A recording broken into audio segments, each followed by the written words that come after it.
Bueno, nada más, siempre es bueno empezar con un poquito de estadísticas. Esta plática, bueno, la denominábamos sobre todo enfocados ahorita que estuvimos festejando el Día del Prematuro.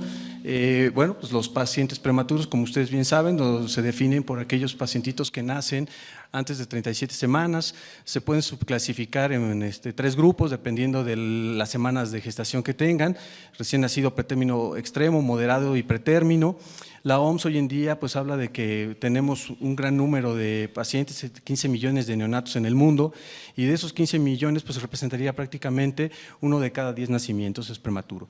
Esta tasa de nacimientos pues está incrementando, porque la plática de hoy va enfocada, como mencionaba Hugo, los cambios epigenéticos que influyen en tanto en la mujer embarazada, reflejándose en el niño, como lo que sufre un neonato, que lo que es lo que ahora se ha llamado la ventana o el periodo de los 1000 días, que son tremendamente importantes, y eso incluye muchas veces su estancia en las terapias. Bueno, en México el Instituto Nacional de Pediatría habla de que tenemos cada año 200,000 niños prematuros en el país, y la cifra pues se va aumentando.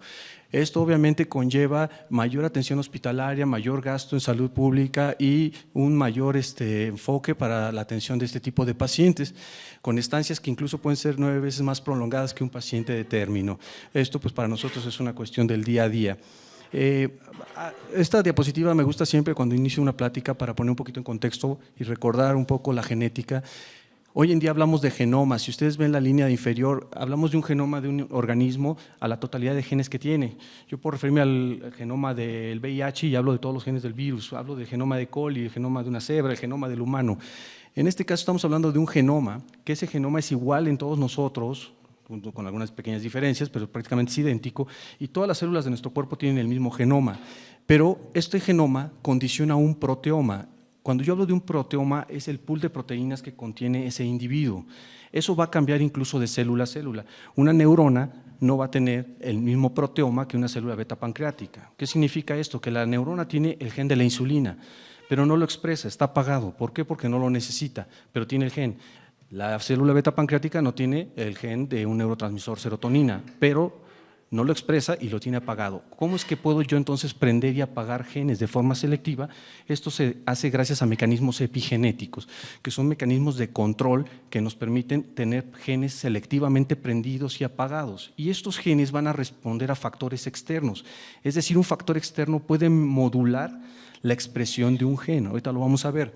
Esto, bueno, pues conlleva importancia, porque un proteoma es lo que va a condicionar un funcionamiento celular condicionado por metabolismo, señalización, movimiento, división y respuesta a estrés. Esto, por supuesto, nos condiciona una anatomía, una fisiología y un comportamiento. En el espectro de las patologías genéticas, como genetista tenemos que todo tiene carga genética. A mí me preguntan, oiga doctor, ¿y esto es genético? La respuesta es sí, todo es genético. Como todo es ambiental, nada escapa a una u otra cosa. Por un lado puedo tener el espectro de la patología del síndrome de Down, que está fuertemente condicionada por un error genético, y por otro lado alguien me puede decir, oye, pero la varicela no es genética, tú necesitas tener el virus pues, para tener varicela. Sí, pero yo puedo tener 3 individuos, uno que muere de una meningitis, uno que tiene unas ronchitas y otro que no le pasa nada, con la misma cepa. Entonces, estamos viendo la interacción del genoma de cada individuo, cómo interactúa con ese agente externo. Entonces, no hay nada exclusivamente genético. Esta línea jamás tocaría la carga genética por completo, como tampoco va a haber algo puramente ambiental. Lo que vamos a hablar de programación genética se enfoca muy en este rubro, muy cerca de lo que el ambiente ejerce en la expresión de los genes. Estas disciplinas son relativamente nuevas, tenemos pocos años. El proyecto Genoma Humano entregó la capacidad a la humanidad de poder secuenciar genomas completos de forma masiva hasta hace apenas 5 años. Hoy en día se están haciendo metabolomas, interactomas, epigenomas de forma ya rutinaria, algo que era impensable hace 5 años, y eso nos ha permitido dar un salto cuántico en cuanto a la interpretación y conocer fisiopatología y el efecto que hace o ejerce el ambiente en la expresión genética. Como les mencionaba, la epigenética nos va a permitir prender y apagar genes de forma selectiva y diferenciar células. Epigenéticamente hablamos, recordando, nosotros tenemos cromosomas, un set de 46 cromosomas. Esos cromosomas, siempre mi analogía con los pacientes es como una bola de estambre. Uno va a la mercería, pide una bola de estambre y te venden una bola de estambre, que finalmente es un hilo. Ese hilo es el DNA. El DNA contiene pequeños segmentos que permiten tener la información que va a codificar un producto funcional, casi siempre una proteína. Entonces yo le llamo gen a eso. Por lo tanto, lo que ven en rojo sería un gen, pero no todo lo morado es gen. Sí es DNA, todos los genes son de DNA, salvo hay las excepciones con algunos virus de RNA, pero todos los genes son de DNA, pero no todo el DNA es gen. Ahorita nos vamos a centrar un poquito en el gen, porque esa es la parte estrella o medular de la presentación, cómo ese gen se va a expresar en función del agente ambiental. Los mecanismos epigenéticos principales son a 3 grandes escalas, que son la metilación, un proceso que se da a nivel del promotor de un gen, que es lo que dicta la transcripción. Un gen va a tener un elemento que es un promotor, y ese promotor es el que permite establecer cuánta proteína vamos a tener. Ese promotor se puede prender o apagar a nivel de cambios epigenéticos, o sea, arriba del gen, bioquímicos, como es el proceso de metilación. Entonces, como les digo a mis alumnos, cuando yo les diga metílense, se callan. O sea, yo apago un gen metilándolo. Y el otro nivel o escala en la cual se puede llevar a cabo la epigenética es a nivel del código de histonas. Esto es un poquito más complejo. Eso permite compactar el DNA y no dejarlo accesible a la transcripción. Y otro todavía más complejo sería el uso de microRNAs o RNAs, más bien dicho, de transferencia. Ahorita la plática se enfoca mucho en la metilación de genes. Por lo tanto, el dogma central de la biología molecular dice que de un gen tú vas a tener un proceso de transcripción que te hace un RNA mensajero y te va a permitir obtener una proteína. Esto se puede llamar insulina, eritropoyetina, colágeno, hormona de crecimiento, lo que ustedes gusten. Un ejemplo, no es lo mismo una mujer o ustedes una semana en Acapulco moviendo la pancita, van a regresar más bronceados. Su gen de la melanina es el mismo, pero el gen de la melanina está respondiendo a un efecto externo que se llama sol, radiación ultravioleta. Eso va a hacer que su gen, que está desmetilado porque está activo en el melanocito, aumente la transcripción para producir más melanina y protegerlos. Cuando ustedes no están expuestos al sol, eso baja, porque antes se consideraba que la expresión de un gen era un concepto estático, es dinámico, eso va a obedecer al factor externo y puede aumentar, puede disminuir. La idea también en algún momento era prendido, apagado. Esto no, hay escalas, hay un espectro en cuanto a esa función. Entonces ahora nosotros podemos tener que un factor ambiental lo eleva, lo baja o lo apaga. No es lo mismo, entonces los genes de una mujer cuando está de feto, cuando acaba de nacer, cuando es adolescente, cuando está embarazada, cuando está enferma o cuando es abuelita. Ella tiene el mismo genoma, pero su genoma se está expresando de forma diferente de acuerdo a la etapa que está viviendo. Eso nos lleva entonces a que nosotros, la idea anterior con Mendel era un gen, una característica. Después pensábamos, oye, varios genes pueden codificar una característica. Hoy en día se habla de que varios genes condicionan una característica y en el fondo está todo el resto del complemento del genoma de esa persona y cómo el ambiente está forzando que se exprese. Esto nos lleva entonces a que nosotros trabajamos con un niño que tenemos en un ambiente cálido, agradable, con sonido de la madre, protegido, y va a ser una transición a un lugar agresivo, con cambios de temperatura, con sonidos, con luz, con estrés, con dolor. Todo eso va a modificar la expresión genética del niño. Esto es un estudio que se hizo bastante grande, la serie más grande con gemelos, donde se estudió los efectos epigenéticos en estos pacientes. Este trabajo, nada más para ponerlos en contexto, habla de la epigenética. Los gemelos monocigotos, como ustedes saben, son genéticamente iguales, los dos tienen los mismos genomas. No voy a ahondar en explicar cómo se hacen estos estudios de metilación, pero la metilación quedamos que prendía y apagaba genes. Cuando estos niños nacen, estos gemelos, esta corte fue muy larga, los siguieron hasta 50 años, fueron más de 50 parejas de gemelos. En estos espejos que ustedes ven aquí está el cromosoma 17, 12, estos son de un gemelo y del otro, de cada uno, son prácticamente iguales. Es decir, al nacimiento son casi idénticos. Cuando pasan 50 años en estos gemelos, ustedes pueden ver aquí las líneas rojas al lado del cromosoma y las verdes, o sea, los que se están apagando son rojos y los que se están sobreexpresando son verdes. Vean cómo hay grandes diferencias comparado como cuando eran recién nacidos, que eran escasas. Esto significa que el factor ambiental a gemelos idénticos, después de 50 años, si ustedes tomaban una persona de la calle y lo comparaban, no podían distinguir quiénes eran los gemelos y quién era la persona externa. ¿Qué quiere decir eso? Que comparten el mismo gen, pero ya no se expresa igual. Mi gemelo que no toma alcohol no necesita alcohol deshidrogenasa, yo sí, porque yo consumo alcohol diario. Entonces, esto va generando que la expresión de genes se vuelva diferente, aunque sean gemelos.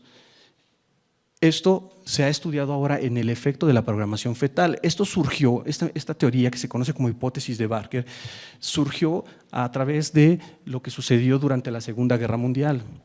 En la última acta de ginecología y obstetricia en el simposio de Copenhague, se trató de establecer el efecto que tenía la nutrición en la mujer embarazada sobre el bebé. factores epigenéticos. Ellos lo definen como la programación fetal, como un fenómeno en el cual la exposición en momentos específicos del periodo fetal van a cambiar la susceptibilidad del individuo a padecer enfermedades a lo largo de su vida. Esto, les decía, surgió gracias a los registros que se tienen durante la Segunda Guerra Mundial en el sitio que tuvo Holanda, que estuvieron sitiados por los nazis. Pues la gente sufrió una hambruna tremenda y después de mucho tiempo se observó que ellos tenían en estos registros epidemiológicos un índice de masa corporal estable y encontraban un pico muy alto de enfermedades cardiovasculares y de obesidad. Revisaron los archivos y fueron niños, o los individuos que tenían esto fueron sus madres o estaban sus madres embarazadas durante el estado de hambruna. Entonces, la hipótesis era que el estado de hambruna había condicionado una programación genética de estas personas a una tendencia a la obesidad, como si se hubiera censado que en el mundo exterior había hambruna, o sea, había poca papita, y entonces cuando nace el niño tiene una tendencia a la acumulación. Esto apoyaba, decía, bueno, pues estos pacientes tuvieron ese tipo de cambios epigenéticos.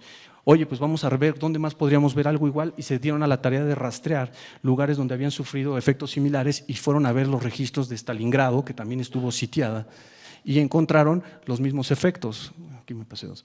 Esto incluso fue publicado en el primer trabajo, porque han surgido muchos trabajos en las actas del British Journal de Obstetricia, donde los hijos nacidos durante la hambruna fueron más pequeños que en el promedio y el riesgo de obtener bebés más pequeños persistió incluso 2 generaciones. Después se siguieron estos pacientes y todos mostraron un aumento en el índice de masa corporal y enfermedades como obesidad, diabetes y esquizofrenia. Esto dijeron, pues vamos a Leningrado, que tuvo el mismo problema, y encontraron que los rusos tenían el mismo comportamiento en los picos de estos pacientes de la gente que había estado en esta hambruna. Y entonces revisaron todas las hambrunas de las cuales se tenían registro, como la de Leningrado, la famosa en Holanda, o algunas en China, la ocupación nazi también en algunas islas nórdicas y en algunas hambrunas que se han vivido en Asia, y encontraron registros similares. Aquí hay un resumen, realmente no lo voy a leer todo, pero el efecto, este trabajo es el resumen de todas estas hambrunas y el efecto que ha tenido en el índice de masa corporal, en niños con bajo peso al nacer, la predisposición a enfermedades cardiovasculares, obesidad, diabetes y peor aún, efectos sobre la capacidad intelectual. Ahorita vamos a ver un poquito de esto realmente es el resumen.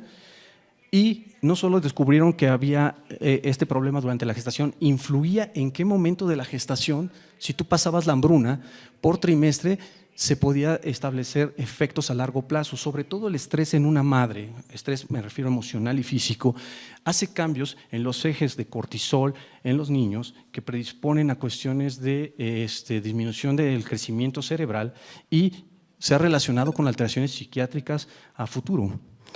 En esta revisión habla también sobre la programación secundaria al efecto nutricional. En esto, bueno, se habla del efecto que tienen y la teoría de los 1000 días, que son la teoría fundamental de esos 1000 días que son básicos para el bebé, que incluyen desde el momento de la concepción hasta el nacimiento y los días posteriores. Esto nos habla de por qué es el periodo que es de gran significancia para la plasticidad neuronal. Y se habla de que una nutrición temprana adecuada puede condicionar elementos para el correcto desarrollo psicomotor de los niños. Esto es algo ya conocido y ahora se habla de que pues, realmente el efecto de lo que come mamá y de la salud de mamá va a programar los genes del producto. Hoy en día se reconoce que una mamá que se encuentra en desnutrición o con obesidad va a condicionar y transmitir esa programación fetal hasta por 3 generaciones. Estos trabajos han permitido establecer esa predisposición en descendencia que se ha conseguido hasta 3, porque hasta ahorita, como les decía, es algo relativamente nuevo, no ha permitido ir más allá, pero se cree que podría ser todavía más duradero este efecto. Estos son los trabajos que se han hecho, como les mencioné, aquí está el punto de inicio, que fue la hambruna que sufrieron los holandeses, como hay modificaciones en los genes improntados como factores de crecimiento que debido a la hambruna genera que haya una sobreexpresión de estos genes y eso nos lleva a que las personas tengan una mayor cantidad de tejido adiposo, una tendencia a obesidad. Esto inició con trabajos en ratones y hoy en día bueno, pues se han dado muchos ensayos con ratones gemelos o modelos murinos y ya se han llevado o extrapolado en trabajos en humanos. Y aquí se han descubierto que como una madre en desnutrición va a hacer todos los cambios epigenéticos que van a llevar a obesidad y diabetes. Por otro lado, una madre desnutrida nos va a llevar al mismo efecto. Entonces hay un problema, tenemos que tener a una madre gestante en sus condiciones ideales. No nos sirve obesidad, no nos sirve desnutrición. Este es un resumen, es un metaanálisis de todos los trabajos que se han realizado relativamente serios en mujeres desnutridas y el efecto que ha tenido en los hijos. Todos ellos tienen deficiencia en crecimientos de neuronas, hay disminución en el volumen cerebral, en capacidades cognitivas, hay disminución en la estatura y hay una predisposición a enfermedades cardiovasculares. Y también en el caso de mujeres embarazadas, pues tenemos que esa exposición en los modelos también nos lleva a un incremento en expresión de genes que están relacionados con la capacidad neurológica, con el índice de masa corporal, problemas psiquiátricos. Entonces eso nos llevó a un modelo donde la epigenética tiene gran plasticidad al principio y se va modulando conforme pasa el tiempo. Y los dos principales factores que modifican esto es el estrés y la dieta. Aquí ahora se hacen estudios de epigenomas que regulan toda la expresión de genes y podemos establecer qué genes están de forma diferencial expresados en pacientes que se encuentran bajo determinada influencia. En estos trabajos, que son muchos, aquí tenemos un plot de Manhattan, donde ustedes, bueno, no voy a ahondar en explicarlo, pero si ustedes observan en la línea de abajo están todos los cromosomas. Aquí tenemos, cada punto representa un gen y hay un umbral. Entonces yo tomo este umbral de corte y observo todos los genes que salen de este punto de pacientes que están sometidos a determinada situación, por ejemplo, un niño que está siendo sometido a piquete continuo todos los días, hago este análisis y veo qué genes se sobreexpresan o cambian contra controles y esto me permite tomar genes candidatos que pudieran estar involucrados y puedo estudiar su función. Ahorita quiero que se concentren, recuerden porque es uno de los principales que tiene que ver con el receptor de cortisol en los niños. Vamos a ver cómo el dolor y la exposición en nuestras terapias pueden modificar la conducta de los bebés. Hay otros trabajos, por ejemplo aquí, como la nutrición y el estrés en los niños van a programar el desarrollo neurológico. En este otro trabajo, British Journal de Obstetricia, también tenemos cómo esto puede ser un marcador de aborto espontáneo en las mujeres embarazadas. Y aquí tenemos un trabajo reciente donde se buscó muchos genes que habían encontrado como candidatos en los pacientes las mujeres que estaban desnutridas y se hizo un trabajo donde se vio que el bajo peso al nacer tenía propiedades angiogénicas endoteliales y de cordones umbilicales de los pacientes que eran de bajo peso y observaron aquí el número de colonias cómo los niños a medida que tenían menor peso eran menos propensos a formar factores angiogénicos y por lo tanto se justificaba un menor tamaño. Esto sucedía también con la prematurez. Obviamente, entre un niño rebasaba los 2,700 y era mayor de 36 semanas, tenía mayor capacidad de unidad formadoras de colonia y un mayor proceso angiogénico. Aquí podemos ver cómo la extensión capilar era muy diferente contra controles con los niños nacidos de pretérmino. Esto también ya llevó al estudio de adultos, donde se pudo observar que cuando tú naces y tienes bajo peso al nacimiento o peso elevado al nacimiento, vamos a tener un riesgo aumentado de enfermedades cardiovasculares, diabetes, síndrome metabólico, hipertensión, obesidad y diabetes. Es decir, los dos extremos nos hacían daño. Los mecanismos son ligeramente diferentes, pero al final la consecuencia es una tendencia a tener enfermedades metabólicas. Aquí vemos la madre embarazada con niños con macrosómicos o de bajo peso al nacer, los fenómenos nos iban a llevar de todas formas al mismo camino. Los modelos ahora hablan de que los dos factores más importantes sobre la madre y sobre el bebé, porque son dos cosas diferentes, es una madre bien nutrida y que no esté sometida a estrés y después el estrés que sufre el niño en nuestras terapias o en su medio ambiente van a contribuir al desarrollo neurológico. En este trabajo, es un trabajo que estudió a diferentes genes con los plots que les enseñaba y se ha establecido cambios a nivel de tejido adiposo, de masa muscular, de estatura, metabólicos, de resistencia a la insulina, incluso de predisposición a enfermedades respiratorias o alérgicas y por supuesto un efecto terrible a nivel neurológico. En este trabajo de epigenómica se analizaron las diferencias en sitios de metilación asociados con la función neuronal. Los pacientes, vean aquí, esta es una corte que tomó 85,000 pacientes, donde se observa otro plot de Manhattan con genes susceptibles. Aquí tenemos otro gráfico que es un plot de volcán, donde también vemos los mismos genes separados y estos genes, casi todos ellos tenían que ver con plasticidad neuronal, crecimiento neuronal. Entonces, esto lleva a que hoy en día se acepta que la comunidad de nutrición global habla de la ventana de los 1000 días que empiezan desde la concepción a los 2 años y que esta exposición tiene importantes implicaciones a nivel metabólico y neurológico. Estos 1000 días son cruciales para el desarrollo del sistema nervioso central y se ve influido por cambios epigenéticos debido al estrés que sufren las madres y la nutrición. En este trabajo se hizo un rastreo con estudios de imagen del efecto que tenía la desnutrición en los niños, en su cerebro. Y aquí podemos ver, se rankearon por familias con bajos ingresos, medianos ingresos y altos ingresos en Estados Unidos.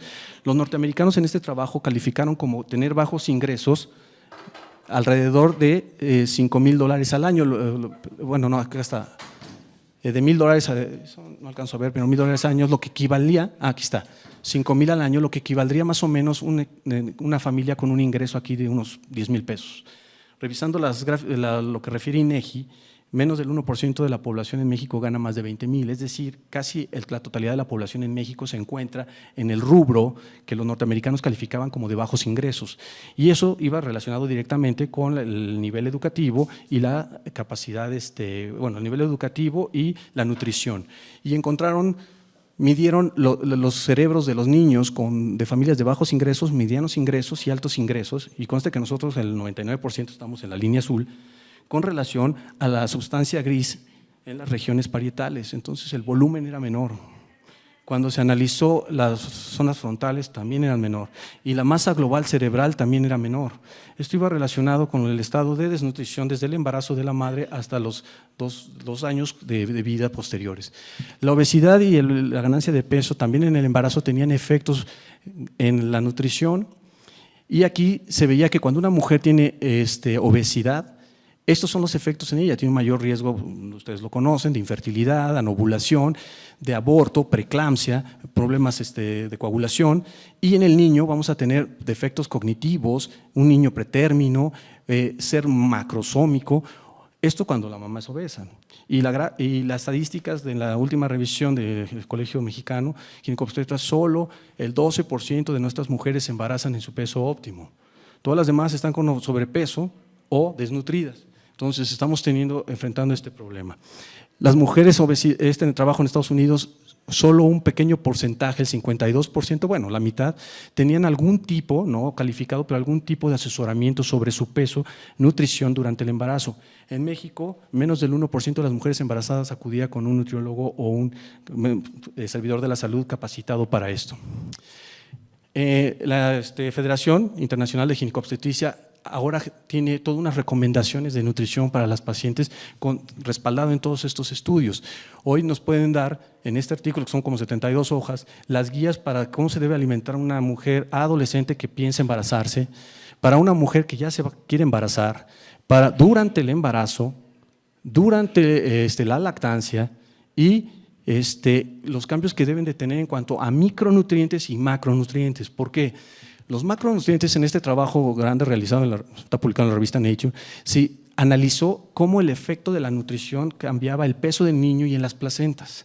Estos se compararon mujeres de una de las ciudades más grandes de Inglaterra contra las zonas rurales de la India, y encontraron cómo en la cantidad de calorías, carbohidratos, proteínas y grasas, que son los macronutrientes, repercutían en el tamaño del bebé y en el tamaño placentario. Obviamente hablamos de una nutrición de calidad, y esto se observó que la mejor que se estaba llevando era por parte de los países nórdicos, con repercusiones reales en el tamaño de los niños y en la placenta, y ya vieron que tener peso bajo en un niño predisponía a problemas neurológicos y la ventana de los 1000 días. Entonces, en el mismo artículo de guías de nutrición tenemos las recomendaciones para macronutrientes y micronutrientes. Yo sé que esto no se ve, pero era para representarlo. Aquí tenemos toda la lista de micronutrientes y las aportaciones que se tienen que hacer por etapa de embarazo y los requerimientos. Ahora ya hay unas guías establecidas para modificar con base o sustento en el efecto de cada uno de estos, en la epigenética que puede repercutir en el niño. Esto nos lleva al impacto de micronutrientes en la programación fetal. En este trabajo a mí me pareció sorprendente. De hecho, este grupo alemán, me tocó verlo hace 2 años en el Congreso Europeo que fue en Grecia de enfermedades metabólicas. Un grupo alemán muy serio llevó el trabajo de ratones gemelos, o sea, son ratones clones, son iguales. Y les dieron dieta nórdica porque encontraron que es la que mejor les va. al otro ratón lo alimentan con dieta mediterránea, que ya por años ha sido famosa, al otro ratón lo alimentaban con dieta, le llamaron occidental, muy similar a la norteamericana, y se dieron el lujo de llamarle a uno ratón con dieta mexicana. Tienen razón, pues son los más gorditos del planeta, necesitamos ver qué pasa. Y los nutrieron, y no les quiero contar de quién era este ratón. O sea, era terrible. Ellos hablaban de una dieta alta en carbohidratos fritos con aceites de baja calidad. Y eso es terrible porque encontraron efectos. Miren, 2,000 niños, ya no fueron ratones, que fueron seguidos por la cuestión cognitiva a largo plazo dependiendo de su dieta. Y aquí encontraron, ya al final solo vieron que las que servían era la mediterránea, la que tenía los mejores efectos era la mediterránea y la nórdica. Aquí está la nueva dieta nórdica y la mediterránea, y compararon ya en humanos, porque partieron de modelos murinos, con estudios en el tamaño neuronal, o sea, la repercusión en el volumen cerebral también en la gente, en el ratón que comía así. Esto nos llevó a hacer este estudio donde se observaron los cambios en estos pacientes de acuerdo a la dieta nórdica mediterránea y la dieta occidental, que la consideran snacky. Y aquí están, ustedes pueden ver dieta mediterránea, dieta occidental y la snacky, que era el equivalente de la que nosotros tenemos, y todos mejoraron en actividades verbales, era la más alta la mediterránea, en performance, en cuestiones cognitivas, memoria, movilidad. Es decir, el efecto a nivel neurológico era tremendo en esta ventana de los 1000 días. Aquí es un estudio ya llevado en Noruega, donde se alimentó a las mujeres con esta dieta nórdica durante su embarazo. Vean la N, son 66,000 mujeres y encontraron los mismos efectos, disminuyeron el bajo peso, ellas tuvieron niveles óptimos y los niños se mantuvieron en rangos normales con el estudio del volumen cerebral y de conectoma. El conectoma son nuevas técnicas de estudiar la conexión neuronal que tiene el cerebro en respuesta a esta dieta. Aquí está un resumen de en qué consiste como los 10 puntos principales de la dieta nórdica. Pues por supuesto incluye bacalao, frutas del bosque, pues que tenemos que ser francos, eso no existe aquí y el costo de eso pues es elevado, ¿no? Les dije en una plot que recordaban algunos genes. Uno de los genes que está muy involucrado en el desarrollo neurológico es el receptor de cortisol, pero hay otros más. En estos plots, aquí está el receptor de cortisol. Podemos ver cómo el estrés de la mamá y en el niño, porque ahorita hablé de la mamá, pero ahora vamos a hablar de un niño en una terapia, también va a tener efectos sobre la hipersensibilidad del eje hipófisis, hipófisis suprarrenal. Esto nos lleva a que cuando un niño tiene alteraciones en el receptor de glucocorticoides, esto se modifica epigenéticamente, nos va a llevar a que si una mamá sufre un estrés crónico o el bebé está bajo estrés crónico y calificamos estrés, punciones, luz, ruido, temperatura, va a modificar la expresión de los genes del niño. Uno de los dos genes, bueno, los dos genes más estudiados son estos que están en relación con que si se metila, vamos a tener disminución en el transportador de serotonina, vamos a tener disminución en la función cognitiva, en la memoria y en la regulación de estrés. Esto ha llevado a que muchas personas que tienen disfunciones psiquiátricas o enfermedades por inflamación crónica, esto incluso se ya ha llevado a hipotetizar en cuestiones como cáncer de colon, diabetes, hipertensión, tienen su fondo en esto. Hay muchos trabajos, es muy enorme. Aquí, por ejemplo, se siguió al desarrollo. Cuando ustedes tienen cuidados en una terapia, que ahora ya conocemos como cuidados centrados en el infante, procurar las técnicas de canguro, de que no haya ruido, apagar la luz, que incluso la gente que estamos en las terapias pues nos gritamos porque están los timbres, eso se ha comprobado que rebasa el umbral, que es un daño para el cerebro del niño. Cuando ustedes hacen eso, ustedes aquí tienen un niño con bajos cuidados enfocados en el infante. Nosotros tenemos que al nacimiento el niño de pretérmino puede estar disminuido, pero si nosotros tomamos esas medidas de cuidado, la epigenética revierte. Acuérdense que lo bonito de esto es que responde al afecto ambiental. Entonces, cuando se hacen esos cambios, cuando tú tienes alto manejo en el cuidado del infante, puede llegar a equipararse la epigenética con niños de término.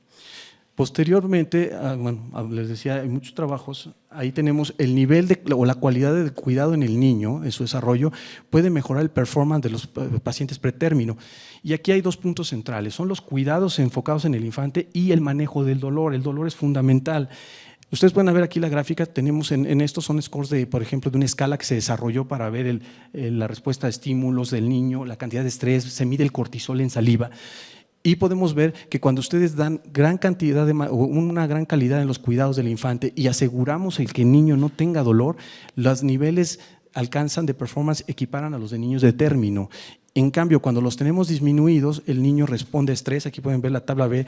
En el panel A, que es el de acá arriba, hablábamos de los reflejos que se ven disminuidos en estos, pero si nosotros mantenemos estos cuidados, se equiparan a los de los niños de término, los controles y las mediciones de estrés por escalas y por cortisol en saliva.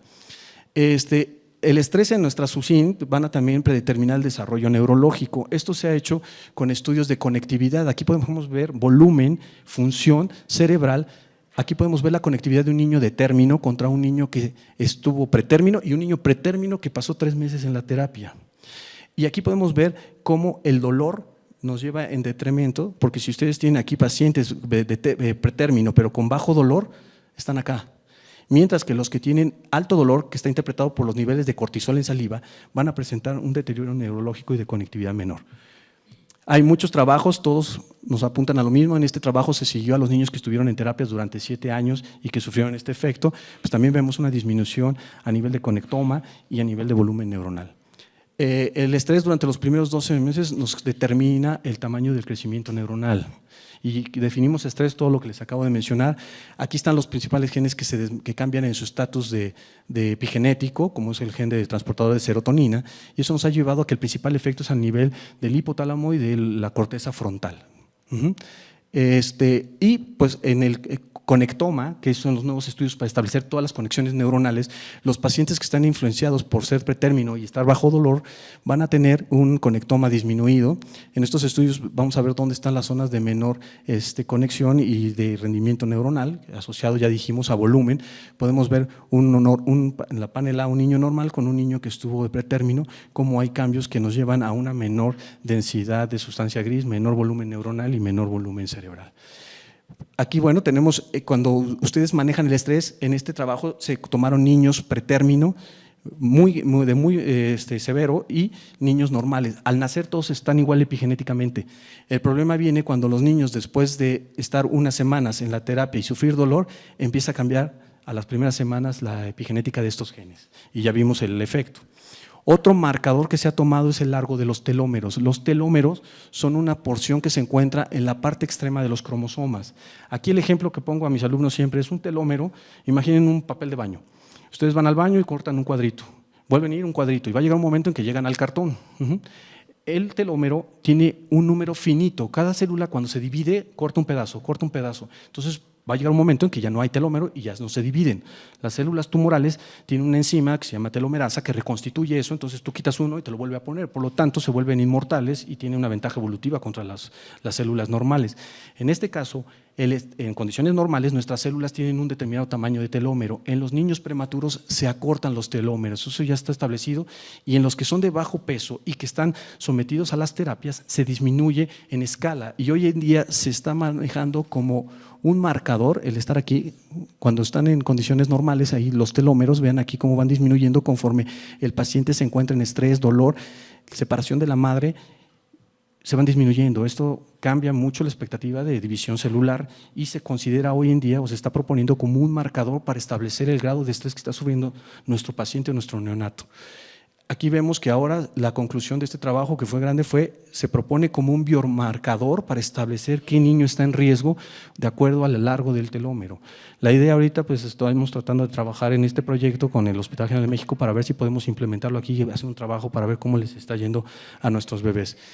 Y bueno, me pareció muy interesante. Este es un grupo alemán muy serio. Yo todavía tengo mis reservas contra este trabajo, pero me pareció impresionante porque es una revisión sistemática, un metaanálisis. Ellos vean la N, o sea, yo no sé cómo consiguen estas Ns de 4 millones, o sea, ¿cómo sacas a estudiar 4 millones de pacientes? Hay que tener dinero definitivamente, y ellos compararon a aquellos que se asociaron a un embarazo pretérmino y bajo peso, los siguieron por mucho tiempo y encontraron que son pacientes que disfuncionan en relaciones de pareja, divorcios. Entonces, ahora si se divorcian o fracasan su matrimonio, uno puede culpar a que fui de peso bajo, ¿no? Es impresionante. Ahora, la buena noticia.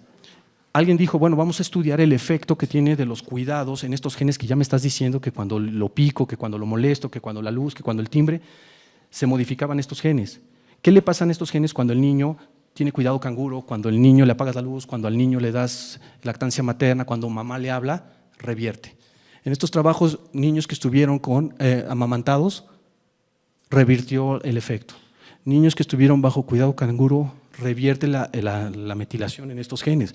De ahí la importancia que esto se lleve a cabo de forma ideal, ¿no? Pero bueno, sabemos por algunas dificultades que tenemos. Hicieron un trabajo sobre el sonido de la madre. Mamá tiene que hablarle al menos 6 horas para que veamos el efecto en la reversión de estos genes. Incluso se ha manejado como un analgésico fisiológico el que el niño escucha a la mamá. Entonces la mamá debe hablarle cuando visite y estar con él la mayor cantidad de tiempo posible y que el niño la escuche. Este es el resumen ya de la plática de los efectos que tiene en el niño, y empezamos desde la alimentación de la mamá, que puede repercutir hasta en 3 generaciones. O sea, a lo mejor yo vengo arrastrando la obesidad de mi abuelita. Y aquí tenemos tanto el efecto que se tiene cuando un niño está en la UCIN y de los factores protectores y el cambio genético. Hoy en día esto ya va muy serio, ahí está para buscarlo, las recomendaciones. A raíz de estos estudios, esto pues realmente es nuevo, se inició un proyecto en los hospitales de Escocia, o sea, concretamente lo está llevando el Hospital Children's de Glasgow, y con un grupo alemán y en Italia, con respecto a establecer estas reglas y ver los cambios en el epigenoma a largo plazo en los niños para tratar de establecer las mejores recomendaciones con respecto a los cuidados del neonato. Y bueno, ya me tardé mucho, creo que es todo.